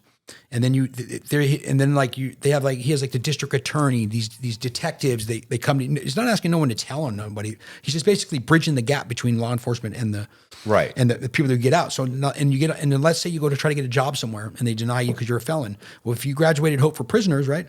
The governor would vouch for you, would call that job up and be like, hey, this is Right. You know, right. or some detective might, or some, you know, the attorney general, who knows? Like, cause you know, cause you meet them and you know them. They have this Right. big ceremony, and like, they're kind of like, they're giving you this second chance as a and very effective. And like the recidivism rate is like, was nilled from people going through that program. Now it's in all the county jails. Hope for Prisoners, he's big time now. Right. As far as that, the president, Trump pardoned him. He helped write the First Step Act. Nice. Like, he's done a lot of stuff, and he'd be a great one for you to have on, John Ponder, for sure. So he kind of mad at me, but Right. so I got denied over and over and over again to drive limos. Right. I couldn't just number. I had to pay an attorney thousands of dollars and did all this stuff. And I did the Hope for Prisoners. Went there with John Ponder. All three unanimously voted for me to drive again. Okay. And then I ended up. I relapsed like 2 weeks later and got a dirty UA. So now I'd been out for about 2 years, and so my officer I had, my supervisor officer, she was a bitch, and she just didn't like me. So she, you know, she doesn't give me, you know, rehab. She doesn't give me anything like that. No option to do anything like that. She basically just wants to lock me back up. So, Right. So I go to, she arrests me one day in her office, and I was in the midst of moving at the time too. I was moving from apartment to a house. And so I had all my stuff in a U-Haul.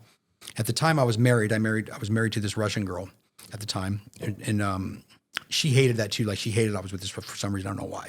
I think she, in her head, was thinking that because of my charges from the CLS case, Right. that like, then there's just, and now I have this like Russian wife that I'm like, you know. What, that is a scam? No, that it's Or- that it's like, you know, like they said I was facilitating prostitutes for CLS, you know, and all that. okay, My yeah, charge, which was not even the case, but I think she was thinking like, and this girl was like 28 years old, really pretty girl. Right. She's like, what is she doing with me? You know what I mean? That type of shit. So anyway, I go to court. She arrests me that day, and all my stuff was in the U-Haul. I go to court, and I don't have my regular lawyer. They just give me this other court appointed. It wasn't the public defender's office. It was just some other lawyer. He goes back there and sees me in the back, and he goes, so you're going to be, you have to go in front of the other judge, you know, for this next week or whatever. I go, well, I can get out today, right? I mean, what's going on? And he goes, no, this magistrate don't ever let nobody out. She never has, especially on a dirty like this. You're not getting out. Right. I said, man. So I go back into court. Of course, they detain me. Mm-hmm. And then at that point, you know, I said, Your Honor, can I speak? Can I say something? And she said, yeah, speak. And I said, and I'm like, this is an atrocity. First of all, this is my first. They're trying to. Oh, and the deal they gave me was 90 days in jail and 33 months more paper. Holy shit. After, because you know how the paper works. So Yeah. 33 more months paper. So I'm like, this is an atrocity. They're trying to give me 90 days in jail, 33 months more paper.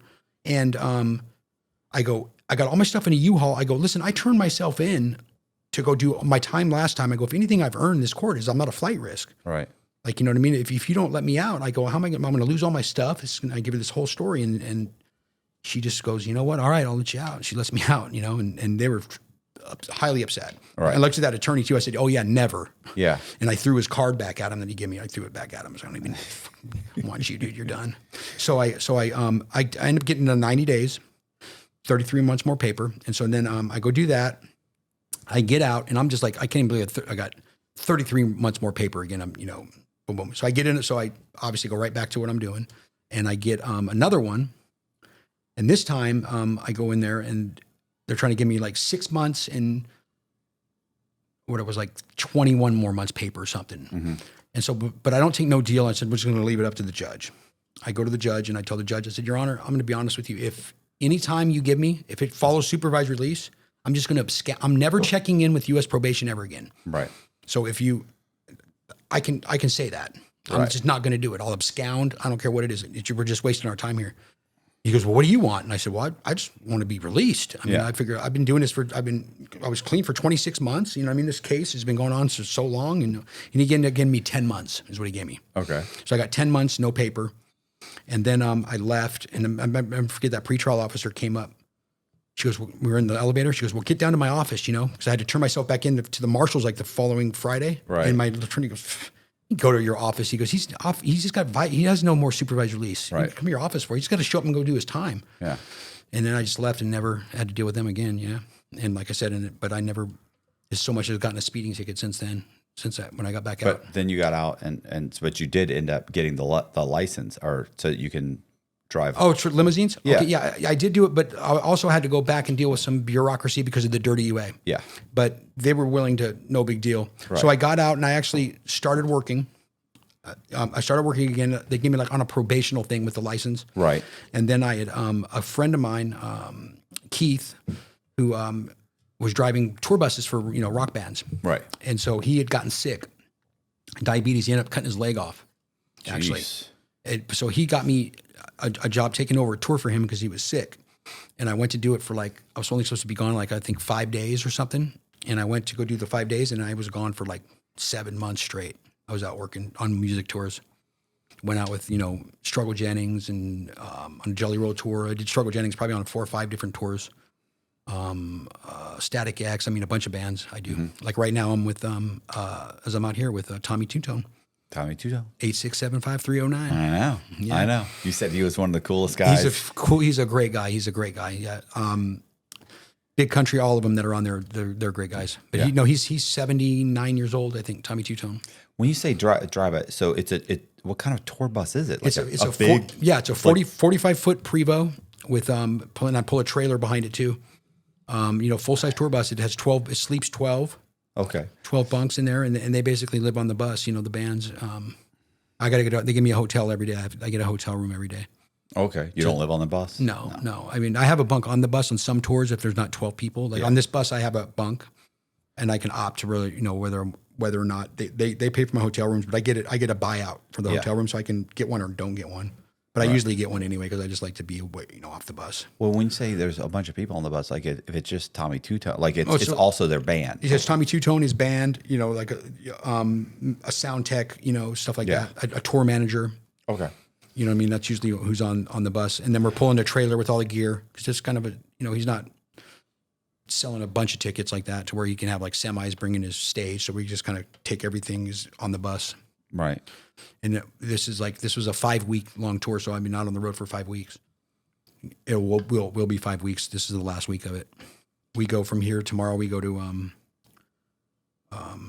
Mount Dora. Yeah. And then from Mount Dora, we have 2 days to do somewhere in Texas. Then we go to Tucson, Vegas, and then San Diego, and we're done. And I drop them in LA, then I'll go back to Vegas. Yeah, I was just in Vegas a month or so ago, and we saw Jelly Roll and Post Malone. Oh, it's a great show. Yeah. Great show. I was on the tour right here, this BB 23 stands for Backroads to Baptism 23. Okay. And that was in 2023. It was his first big arena tour, and I was driving Struggle Jennings. And that was a great tour, man. That was the most fun I've had on a tour, I think. You know who calls me all the time? I don't know if you know who this is. Haystack. I know who he is, but I know who he is. Yeah. Yeah. He calls me all the time. He used to. I guess he knows Jelly Roll. So yeah, I guess Struggle went on Ian Big. I just seen. Oh yeah. Yeah, he went on Ian Big. Oh cool. You probably could get him on. He's a cool cat, man, too. Cool. Yeah, he's really cool. He become friend of mine, so I like him a lot. Yeah, I was gonna say, well, we have to get his information. I was gonna say that the Haystack thing. It's funny because my wife grew up listening to Haystack. Wow. So we're laying in bed one day, and I'm on Instagram, and I'm like, this guy keeps texting me, and I go, he's like I don't know. I said there's something. He knows somebody like Jelly Roll or something. It has something to do with Jelly Roll or something. I said, he knows him or something, because I said I saw some post where he had put Jelly Roll's name. I said, I don't know. She goes, well, who is it? And I go, I don't know. His name is. I go, Haystack, and I mean, she sat up, whoa, straight up a minute. She goes, Haystack is texting you, and I went, yeah. And I go, he's like a rapper or something. Like, I don't know who these people are. Yeah. And I listen to country music, right. and she goes, give me your phone. And I'm like, what? And she's like, oh my gosh. She goes, do you have any idea? Dude, I grew up. She'd never been impressed with me. She's never been impressed with me before. Yeah. Now she's suddenly impressed. Haystack is texting you. And I'm thinking, yeah, I'm somebody too. I'm fucking Matt Cox, man. What the fuck's wrong with you? She just anyway. But he still texts me. That's cool. You need to get him on or what? I've tried to get him on. Does he have a criminal past? Oh no, he does. Where he was accused of. I think he even went to trial. He was accused of basically messing with some chick, And he actually goes. I think he went to trial and won it at trial because he's like, this is it absolutely did not happen. But at this point, he's becoming a big time star, Right. and so somehow or another she had access to him or was in a position to say this, and so I'm pretty sure he went to trial. Isn't that the story too? Isn't it weird? Like a lot of these guys, like they have this case, like they're just getting big. They have this case, and then they win, right? And then they made it. You know, like Snoop Dogg has the same story. You know, like it's just funny. There's that story of that. Yeah, the problem is that you see the problem with people that accuse you of things that you haven't done is that, you know, one, those people don't get charged. And two, that if somebody who really was in a position where they were taken advantage of or, you know, forced to do something, well, then now it makes them not nearly as credible because you saw an opportunity thinking you could make a bunch of money by accusing somebody of something. And so you make that. And now, you know, so now people don't believe that the actual victim. So just like right now, the Diddy thing, they're saying like he might walk. I don't think they can prove the case from what the jury's heard. And it's really, when you think about it too, I was kind of wondering like, what did he really, because a lot of you hear all this other stuff about it and it's all like bullshit. Like you don't, what the jury, what they have as evidence is. Well, the media hyped it up so much. And I'm sitting here saying the whole time I've been like, look, I don't, what's the crime? I've seen it too. Like, right. Well, first of all, how do you say you're a victim? Like, well, the 15th time I went over there, like, why'd you keep going over there if it wasn't, you know what I mean? I don't understand it. Right. Well, I hear you, but here's the thing is that, you know, based on the statute, did you pay somebody to fly in from this state here for that purpose? And if they say, well, did that actually happen? Well, yeah, that did happen. Okay, that meets the definition, and therefore he's guilty. And you're like, okay, yeah, but the spirit of that is not what happened. Well, you know. But I hear what you're saying. So there's two different things: being legally guilty and in the spirit of the law. In the spirit of the law, I don't think he broke the law, but the actual statute, he may have statutorily be guilty of it. But the problem is, now they're saying they didn't really prove that. And we've interviewed other guys we got this guy, Sean G, and he's like, they have not proved it. Mm-hmm. And when he comes on the program and says that, man, people butcher him. You this, you that. It's like, I get it. He's not a good person. Right. He's definitely not. But nobody's saying that he's a good guy. Is he guilty of what they're saying he did? That's the whole thing. You know, they were even saying, what's the other guy who's in who's locked up and who got convicted? The movie producer guy. Oh yeah. Weinstein. Harvey Weinstein. You know who's a big promoter to him is Candace Owens. You know who Candace Owens is? Yes. She's got this whole thing where she's like saying he's innocent. Right. Like these girls knew what they're doing. This isn't like they're going in there like, you know, was he a good guy? No. That's, you know, he's using his position to like, but it's morally wrong? Yeah, but is it like look at my case, for example, like with the limousine case, you know, for the charge they had me on, saying I facilitated. Like when that person, I never even did what he asked me to do. Like it never even happened, first of all. Right. Okay, so that's another situation. And then I got charged with, it was using a communication device to facilitate interstate something. Right. Once again, you didn't do that. Right. I didn't do that. You're correct. And basically, so in Las Vegas, for example, like basically we talked about possibly procuring a girl, right? Right. Which is solicitation, right? To solicit a girl, which is a misdemeanor in the state of Nevada, first of all. Right. So how do you conspire to commit a misdemeanor? Right. You know, and the only reason it was even on the federal is because it was him and it was on that, you know, I worked for that company, but it was so messed up to charge me with that. Cause like I really don't get me wrong, I was no angel. Yeah. I'm not saying that, but I'm saying, but for what they had nothing, and I was so not even on their radar, but when I wasn't working for a month actually when I got arrested. Right. I had gotten suspended, so I wasn't working for a whole story I don't even want to get into, but I was suspended for that month. So, but when they arrested me that morning, the first thing they told me was, yeah, we've been following you around at work the last 2 weeks. You're a busy boy, huh? And I'm thinking like, dude, I don't even fucking worked in the last 2 weeks. What are you talking about? I'm a busy boy, you know? And so, yeah, I was like, they were just using me to no, they're hoping you'll get on the stand. Yeah. And you'll say everything that they want you to say so that you can get time served or correct. Like I said, and I told them flat out, I wouldn't do that. Like if I was involved in something criminal with them, I wouldn't do that in the first place. Right. But I'm not going to perjure myself. That's not how I get down. But like I couldn't even help. I'd be lying if I told you anything other. I've never done anything illegal with the company, Right. or gained any money from the company illegally. So like, how could I even say that? And you guys know that. That's what's so scary about it. Zane knew that. Right.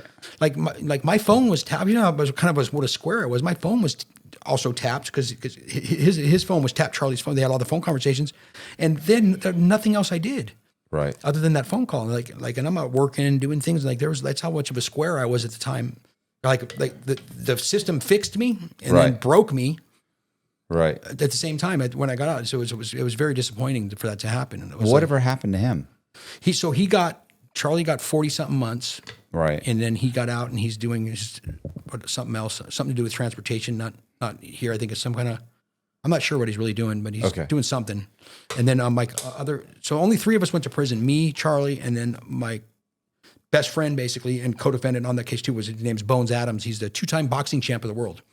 Okay. Bantamweight, 2001, I think 2002, Clarence Bones Adams. Well, not Clarence is dead, but Bones Adams. His name, Clarence, is dead. He hates that name, but yeah, Bones Adams. Bones Adams. He'd be a great guest to get on too. He's really cool. He's from Detroit, boxer. He was a starter at CLS. He worked at the Monte Carlo out front.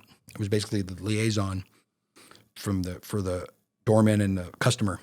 And he'd cash one of those checks is what he got in trouble for. Okay. You know, and so another weird thing too is like, so on those phone conversations, like this guy Teddy, who was like Charlie's like underboss, that guy, he was never on the indictment at all.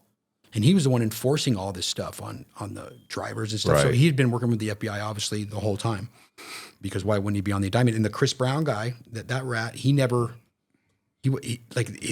had to text to conversations about girls to my friend Bones.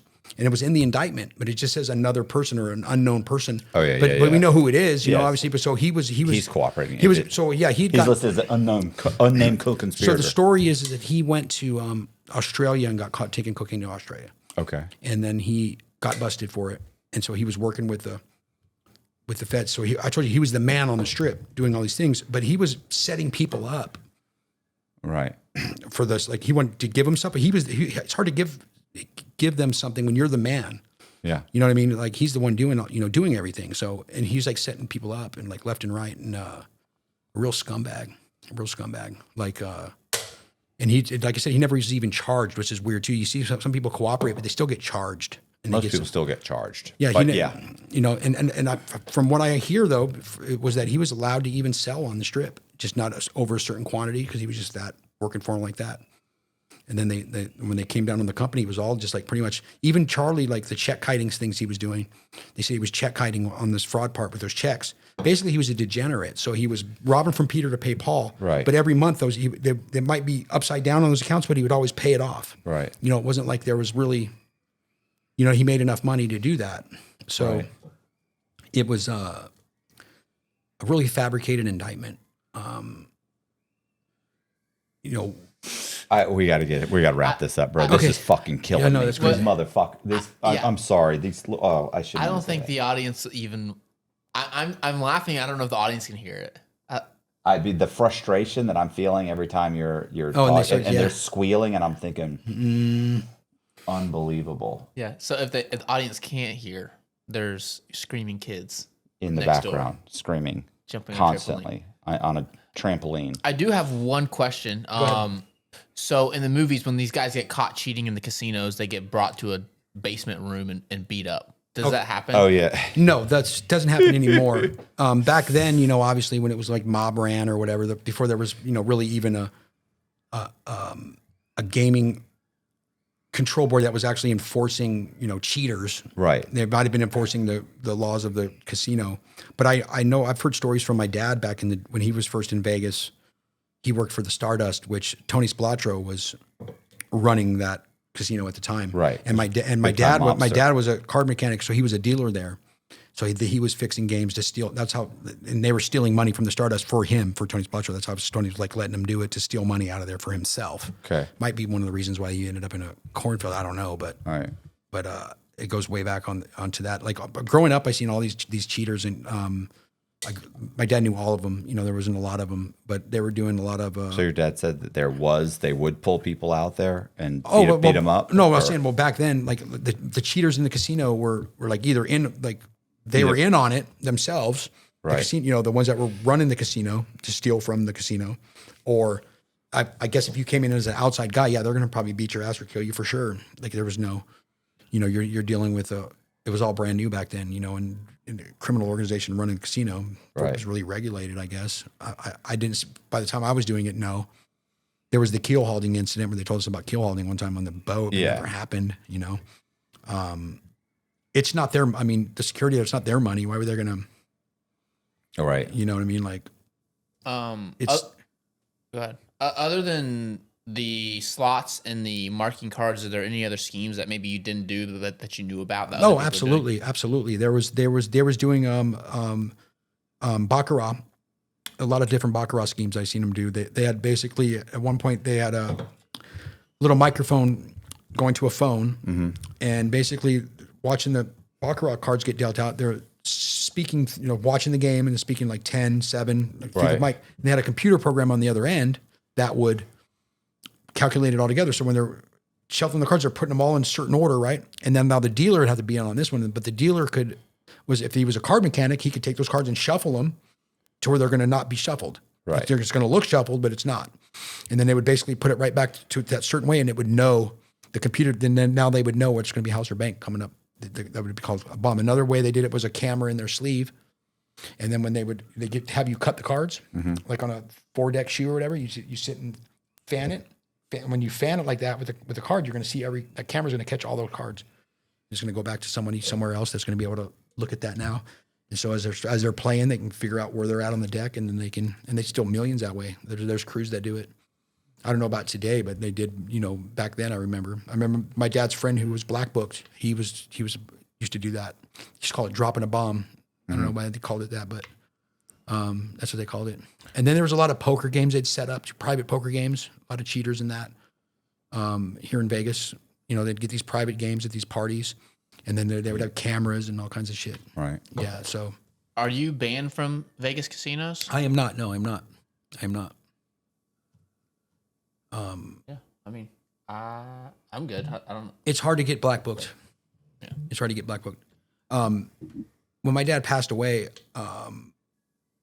and I was in that, Hope for Prisoners thing, not too long, I ended up meeting a gaming agent, and he told me that he would, if I wanted to, he would try to put it in for him to get put in there, just out of respect, just because, so he can go down, because he knew who he was. And he was just like, man, you should have pushed it. You could have got him in there after he was dead or whatever. You're not supposed to want to get in there. Well, I know, but if you're already dead, because you're going to be in history, go down in history on that thing. Like my dad's friend, Louis Olajak, he's the name right before him was Tony Splatro.